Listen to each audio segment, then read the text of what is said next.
Hello there, I'm Blackbright, broadcasting out the UK. Every now and then I move away from the politics and the social issues and I start focusing on the self, on you, on myself, and how what's going on in the world and in our relationships that makes us feel the way we do. And every now and then I kind of feel encouraged to speak about a subject that maybe some or all can identify with.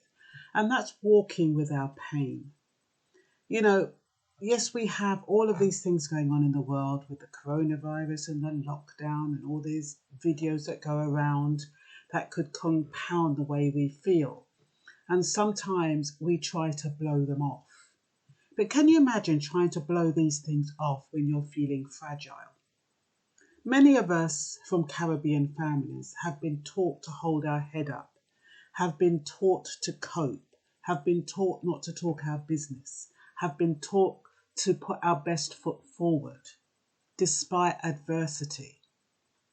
And many of us have spent our lives holding on, coping, trying to prove to others that we can do it by ourselves, trying to prove that we are resilient, trying to prove that we are resourceful. And many of us are, but at what cost is that? Sometimes, I don't know if you ever look at people. I love to people watch. I don't know if it's good or bad, but I love to people watch, not to criticize, but to observe whether or not their actions match up with their facial features, with their body language, with what they're saying to me. And I know that even for myself, I used to walk with my head down. Now, I used to walk with my head down because number one, my eyesight was really poor and I was afraid to pass somebody and not acknowledge them because I always got accused of passing people and ignoring them. So I used to walk with my head down. Sometimes I still walk with my head down. I have to kind of brace myself and say, Myrna, hold your head up. Put your shoulders back. Sometimes we slouch. Sometimes we don't even know what our body posture is telling our minds about ourselves. A lot of us are walking in pain. A lot of us are afraid to acknowledge that we're in pain in case we have to deal with that pain. So instead, we lean to emotional spending. We lean towards alcoholism and drug substance abuse. We lean towards some kind of other addiction. Sometimes we just decide that we're going to buy material things. But whatever it is, we're not really confronting how we feel because we're afraid to. We've been taught not to. And it's really important because it shows. People can see when you're not happy. People can see when you're pretending. People can see when you're trying to make it look like everything is normal when it's not. And yes, it is hard. It's hard to face our pain. It's hard to face what's going on inside us. But we do need to. Because until we do that, we won't be able to heal. We won't be able to trust again because somebody betrayed us in our past and probably betrayed us more than once. How do you learn to trust again? How do you learn to love when you've been rejected, when you've been abandoned, when you've been mistreated? How do you learn to love again? How many walls are you going to build up to protect yourself from being hurt? That was why we were put on this earth, We were put on this earth to bear issues, pain, challenges, and to see how we can overcome them. Every single one of us have had to face our own challenges. No two challenges are the same, and nobody experiences the same thing, even if they've had the same experiences. We're all different. But one thing is for certain is that our pain shows. Our disappointment shows. Our resentment shows. Whatever's going on inside our body shows on the exterior in one way or another, whether it's the way you present yourself, whether it's your habits, whether it's what you're not doing as opposed to what you are doing. Maybe it shows through boredom. Maybe it shows through not having any interest in anything. It shows. So it is about not trying to put on a brave face. It is about looking at yourself in the mirror and saying to yourself, it takes a lot of courage. What are you hurting? Am I hurting? Am I in pain? Where did that pain come from? Have I forgiven so and so for doing that to me? Have I forgiven myself for allowing that person to do that to me? Are we blaming others for the way we feel? Are we making others feel guilty about the way we feel? Are we attacking? Sometimes when you're feeling pain, you attack others. You want to bring others down. You resent the way other people look, what other people are doing, and you have to attack like a cat. That's what some people do. They don't know how to cope. They cope through criticizing others. They cope through pulling other people down. They cope through finding fault in others so that they can feel better. But no one can make you feel better apart from yourself. You have to acknowledge that you're in pain, that you're disappointed, that you're unhappy, that you're lonely, whatever it is that you're feeling inside. And yes, it's great if you are out there and you are genuinely coping well and you're happy with your lot. That is fine, but many of us are not. Many of us are not. Many of us, we're putting on a mask. Every day we wake up in the morning, we put on a mask. We put on a mask when we're going to work. We don't want people to know that, we've had an argument with our partner, or that, you haven't got any money this month, or that you've lost your job. Well, you wouldn't be saying that at work because you wouldn't be at work otherwise. But what I mean is, sometimes we don't want people to know what's gone wrong because we see it as a failure. But it's not a failure. Life is about learning from what hasn't gone right so that you don't do it again. And so when you have done something and it hasn't worked out, all you've got to do is go back to that thing, find out what it is you did wrong or what you feel it is that you did wrong, and see how you can put it right. It doesn't mean that you're a failure. It doesn't mean that things are not going to work right for you in the future. But if you carry a load, things will never get right for you in the future. If you carry that weight, that burden of disappointment, guilt, frustration, anger, resentment, jealousy, if you carry that in your spirit, it will show, and you will distance people. People will sense that aura that you're carrying around, that negative aura. You don't even have to say anything. People can sense it and they'll distance themselves. And you're going to think, oh, I didn't even say anything to that person. That person hasn't even come over and spoken to me. Sometimes people pick it up. Sometimes people don't even have to get close to you. Sometimes a glance in a certain direction, someone can know whether or not you're carrying a heavy spirit or a light spirit. So you have to ask yourself, what am I carrying? Is what I'm carrying showing? What can I do about it? How can I make my experience on this earth better than what it is? I need to feel happy. I need to validate myself. I need to feel self-worth. I shouldn't need other people to say how great I am. I should be able to look at myself and say, Myrna, you've done a good job. John, you've done a good job. Sally, you've done a good job. When you look in the mirror in that every morning, you say, you have done a good job. You have done the best you possibly could in the circumstances.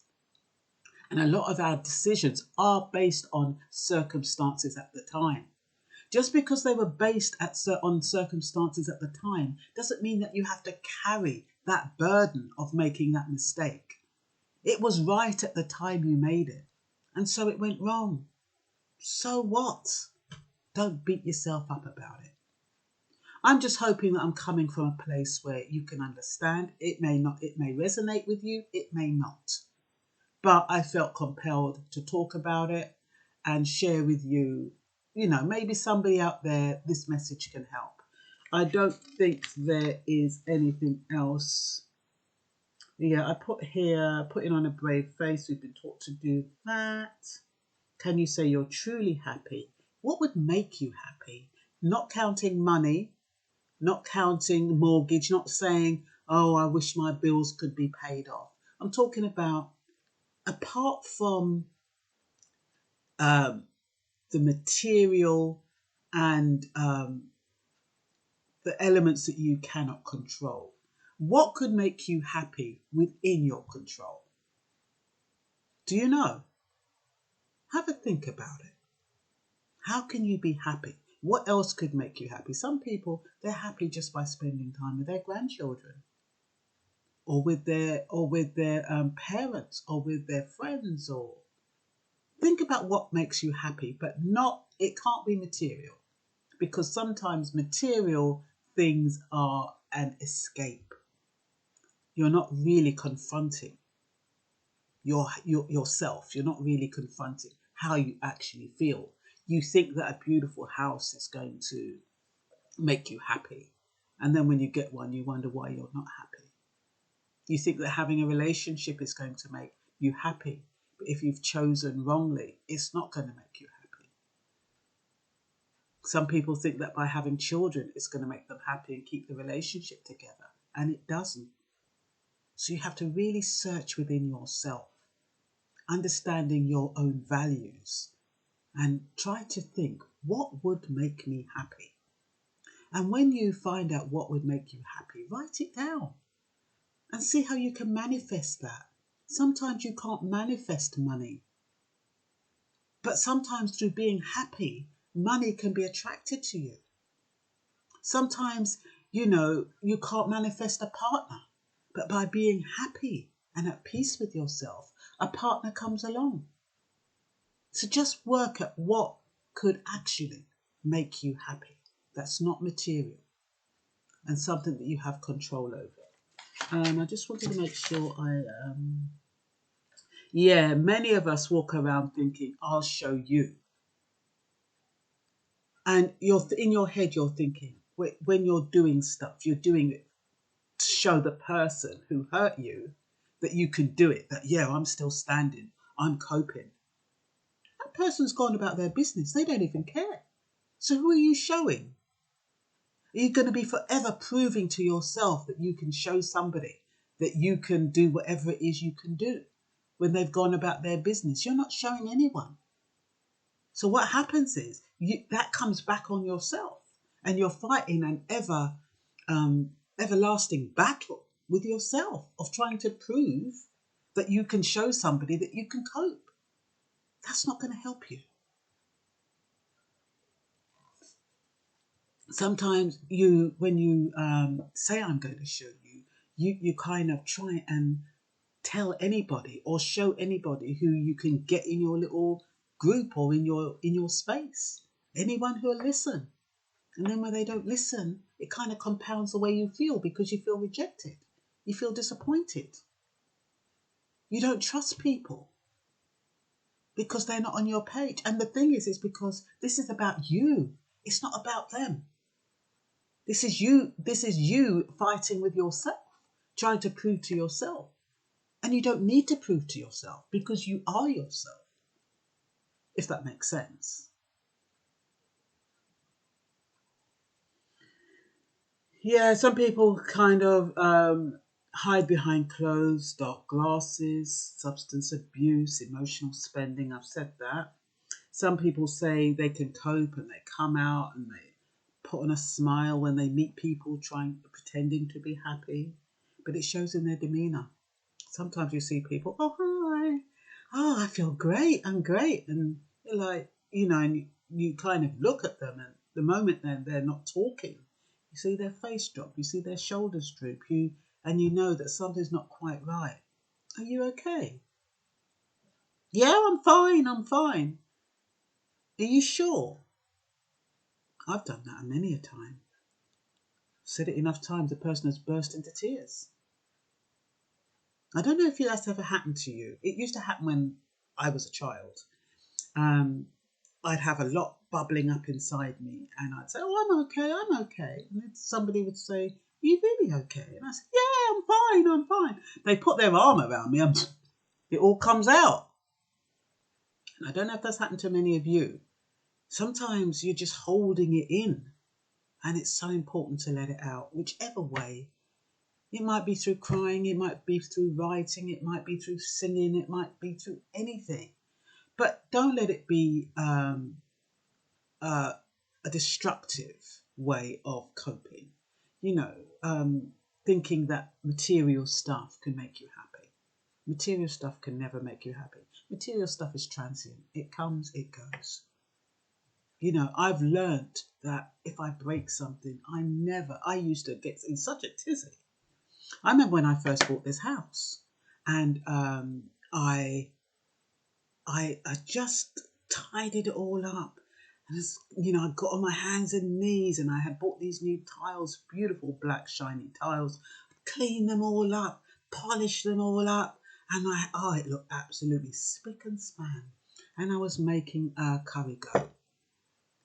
Picked up the pot of curry goat, it dropped, and the curry splashed everywhere. And my cabinets were white. And I started bawling.